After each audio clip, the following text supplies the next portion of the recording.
नमस्कार, मैं हूं आपके साथ हिमानी नैथानी। शाम 4 बजे के इस बुलेटिन की शुरुआत इस वक्त की एक बड़ी खबर के साथ करेंगे। आपको बता दें कि धर्मांतरण का खेल जिस तरह से पूरे देश भर में चल रहा है, इसी को लेकर आज दिल्ली से भी जुड़ी एक बड़ी खबर आई है। क्या है वो बड़ी खबर, ये मैं आपको बताऊंगी। नमस्कार, मैं हूं आपके साथ सलोनी श्रीवास्तव। मेरा लोनी मामले में, बुजुर्ग पिटाई मामले में देखिए चार्जशीट दाखिल हो गई। 11 लोगों का नाम है इसमें। कई बड़े खुलासे भी हुए हैं। सबसे बड़ा खुलासा यही है कि जय श्री राम के नारे नहीं लगवाए गए थे। इससे जुड़ी पूरी जानकारी इस बुलेटिन में आपको देंगे, लेकिन पहले चलते हैं हिमानी के पास बड़ी खबर के लिए। शुक्रिया सलोनी। तो इस वक्त की बड़ी खबर दिल्ली से, जहां पर धर्मांतरण को लेकर किस तरह की बातें अब सामने आ रही है। आरोप एक वकील पर है और फिर उसके बाद उसे सस्पेंड कर दिया जाता है। दिल्ली बार काउंसिल ने उसे सस्पेंड कर दिया है। चेंबर में धर्मांतरण कराने का आरोप है। जी हां, यह धर्मांतरण चेंबर के भीतर ही करवाया गया। पटियाला हाउस कोर्ट का वकील, जिसे सस्पेंड कर दिया गया। जबरन धर्मांतरण कराने का आरोप इस वकील पर है। तो आप देखिए कि किस तरह से अब एक के बाद एक खुलासे इस धर्मांतरण पर अब होते जा रहे हैं। चेंबर के भीतर ही जबरन कराया जाता है धर्मांतरण। और हमारे साथ हमारे सहयोगी अखिलेश राय सीधे दिल्ली से जुड़ रहे हैं, उनका रुख करेंगे। अखिलेश, देखिए खुलासे हो रहे हैं, लगातार केस स्टडीज सामने आ रही। ताजा मामले के बारे में पूरी जानकारी दीजिए। देखिए, एक बहुत ही बड़ी घटना सामने आई है और इसमें कलकत्ता कोर्ट में एक चैम्बर है वकील का। 3rd फ्लोर पर 322 नंबर का जो चैम्बर है, उसको बताया गया है कि 3 जून को एक शिकायतकर्ता ने दिल्ली बार एसोसिएशन से शिकायत की है कि 3 जून के दिन उसकी बेटी का उस चैम्बर के अंदर निकाह कराया गया। उस चैम्बर को मस्जिद बताया गया और इस तरह से एक सर्टिफिकेट जारी कर दिया गया। और इसको लेकर उसने दिल्ली बार एसोसिएशन से जब शिकायत की तो दिल्ली बार एसोसिएशन ने सख्त एक्शन लिया। उस वकील को सस्पेंड कर दिया, डिसिप्लिनरी कमेटी बनाई है और दिल्ली पुलिस से भी कहा है और कोर्ट के लोगों से कहा है कि इस मामले में और जिस तरह की शिकायतें हैं उस पर जांच करे और पूरी जांच करने के बाद डिसिप्लिनरी कमेटी को अपनी रिपोर्ट दे। उसके आधार पर आगे की कार्रवाई की जाएगी। लेकिन ये पहली शिकायत है। अब देखना होगा कि क्या अब तक की जांच में अभी तक कितने लोगों को इस तरह से, अगर वहां धर्म परिवर्तन का मामला चलता था तो कितने लोगों को वहां निकाह कराया गया और किस तरह से लोगों को मोटिवेट किया जा रहा था। फिलहाल अभी पहली शिकायत है और आपने देखा होगा कि इस तरह से तमाम बातें जो सामने आती हैं उसमें शिकायत एक ही होती है, उसके बाद परत दर परत धीरे सारे मामले खुलते जाते हैं। तो अभी का तुरंत का मामला है कि एक मामला सामने आया है, सामने जो निकल कर आ रही है वो चौंकाती है सलोनी। लेकिन इस वक्त हमारे साथ हमारी एक और सहयोगी अनन्या भी जुड़ चुकी हैं। अनन्या हमारे साथ जुड़ चुके हैं। अनन्या, आपसे मैं समझना चाहूंगी कि जब पढ़े लिखे संवैधानिक पदों पर बैठे, उच्च पदों पर बैठे लोग अगर इस तरह से करेंगे तो फिर आम लोगों का मतलब उनसे हम क्या एक्सपेक्ट कर सकते हैं?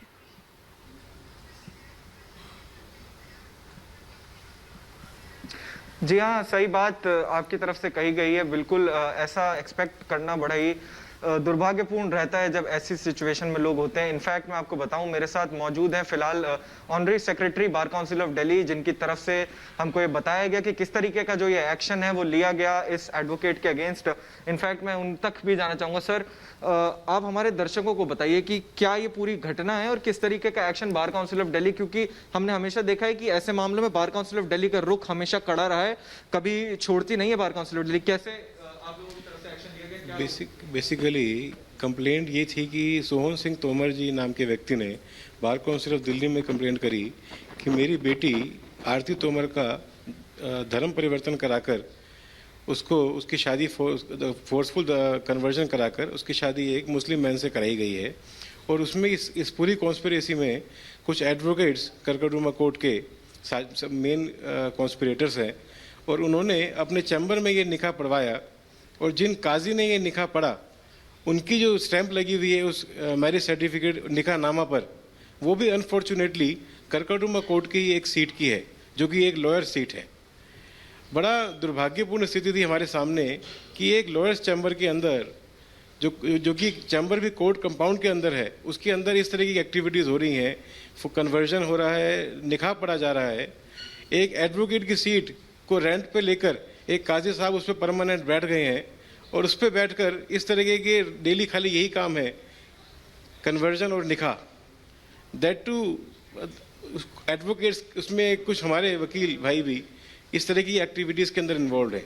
तो जब बार काउंसिल के पास ये कंप्लेंट आई, हमने इमीडिएटली एक प्राइमा फेसाई क्या चल रहा है कोर्ट के लिए, इंक्वायरी के लिए कुछ काम करवाया, चेक करवाया, वेरीफाई करवाया, और जब ये पाया गया कि जेन्युइनली इस तरह की एक्टिविटीज़ हो जा रही हैं कोर्ट के अंदर, तो हमने इमीडिएटली बार काउंसिल ने सस्पेंशन नोटिस इशू कराया आज ही, और साथ में ही honourable Delhi high court registrar general को भी रिक्वेस्ट भेजी है कि इनका चैम्बर इमीडिएटली सील किया जाए एज एन इंटरिम मेजर, ताकि आगे और कोई इस तरह की एक्टिविटीज़ आगे ना बढ़ें।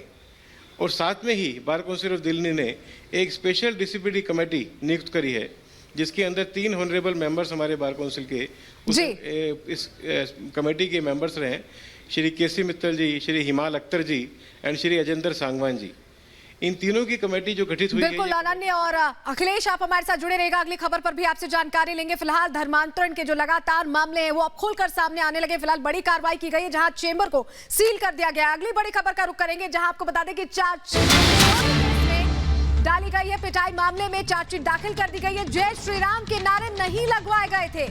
इस पूरे प्रकरण को आपको याद होगा कि एक वीडियो फ्लोट करके, जिसमें ऑडियो नहीं था, उसको फ्लोट किया गया सोशल मीडिया पर। बहुत सारे लोगों ने रिट्वीट किया और कोशिश की गई उत्तर प्रदेश में इस मामले को सांप्रदायिक रंग देने की। लेकिन अब जो बड़ा खुलासा हुआ है वो हम आपको बता रहे हैं, क्योंकि रिपब्लिक नेटवर्क के पास वो चार्जशीट मौजूद है। रिपोर्ट देखिए।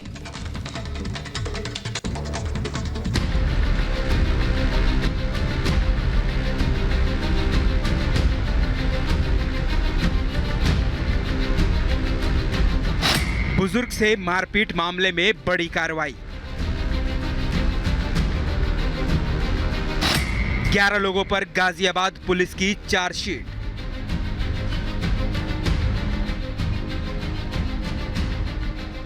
गाजियाबाद के लोनी में बुजुर्ग से मारपीट के मामले में पुलिस ने एक बड़ी कार्रवाई की है। रविवार को यूपी पुलिस ने चार्जशीट दाखिल की, जिसमें 11 लोगों के नाम हैं। सूत्रों के मुताबिक इनमें परवेश गुज्जर और कल्लू गुज्जर को भी मुख्य आरोपी बनाया गया है। परवेश और कल्लू गुज्जर पर गैंगस्टर एक्ट भी लगाया गया है। चार्जशीट में इन 11 लोगों के नाम हैं: परवेश गुज्जर, कल्लू गुज्जर, आदिल, हिमांशु, पोली, शाबेज, इंतजार, सद्दाम, अनस, आरिफ और मुशाहिद उर्फ बाबू। आपको याद होगा ये वीडियो 15 जून को सामने आया था, जिसमें एक अब्दुल समद नाम के बुजुर्ग के साथ मारपीट की गई थी। इसके बाद आरोपियों ने उसकी दाढ़ी काट दी थी। ये मामला सोशल मीडिया पर खूब उछला था। इस मामले को धार्मिक रंग देने की भी कोशिश की गई। वीडियो में आवाज नहीं थी, लेकिन जांच पड़ताल में बात कुछ और सामने आई। मालूम चला कि बुजुर्ग को पीटने वालों में उसके समुदाय के भी कुछ लोग थे, जिन्होंने इससे ताबीज लिया था, लेकिन उन्हें कोई फायदा नहीं हुआ था। यानी ये लोग आपस में एक दूसरे को जानते थे, और जिस तरह से वीडियो शेयर किया जा रहा था उसमें कहीं ना कहीं एक साजिश थी। इस मामले में ट्विटर को भी नोटिस भेजा गया। अब इसमें 11 लोगों पर चार्जशीट दाखिल कर दी गई है। Bureau report, Republic Bharat. और इसी खबर पर और विस्तार से हम जानकारी लेते हैं। अतुल कृष्णन हमारे सहयोगी इस वक्त हमारे साथ जुड़ चुके हैं। अतुल, इस इन्वेस्टिगेशन से ये साफ हो गया है, हालांकि तमाम चीजें पहले भी सामने आई थी जो बता रही थी कि किस तरह से इसे ट्विस्ट किया गया, किस तरह से मोल्ड किया गया, और ये पूरी की पूरी एक साजिश थी। हाँ जी, बिल्कुल बता दें कि 1 जुलाई को जो है गाजियाबाद पुलिस ने इस मामले में चार्जशीट फाइल की है। अभी तक चार्जशीट पे कॉग्निजेंस नहीं लिया गया है। चार्जशीट 11 लोगों के खिलाफ है, जिसमें परवेज गुज्जर और कल्लू को जो है मेन एक्यूज बनाया गया है। बता दें कि कल्लू के ऊपर इल्ज़ाम है कि उसने बुजुर्ग की दाढ़ी काटी। इसके अलावा जो पुलिस ने ये बोला है कि इसमें इन दोनों का आपसी लेन देन था, फ्रिक्वेंट्स कॉल्स होते थे और लगातार 1 साल से दोनों आपस में टच में थे। तो कहीं भी इस बार से जय श्री राम के नारे वाली बात नहीं कही गई है, और साफ साफ ये बताया गया है कि ये इंतजार परवेज गुज्जर और अब्दुल समद के बीच की बात थी, जिस मामले ने इस तरीके का तूल ले लिया। इंतजार ने अब्दुल समद को परवेज गुज्जर से मिलवाया था। बाद में कुछ बात बिगड़ी, जिसको लेकर के मारपीट हुई और उसकी दाढ़ी काट दी गई।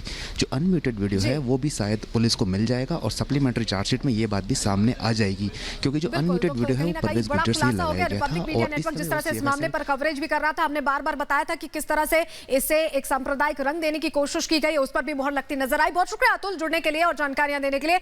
अगली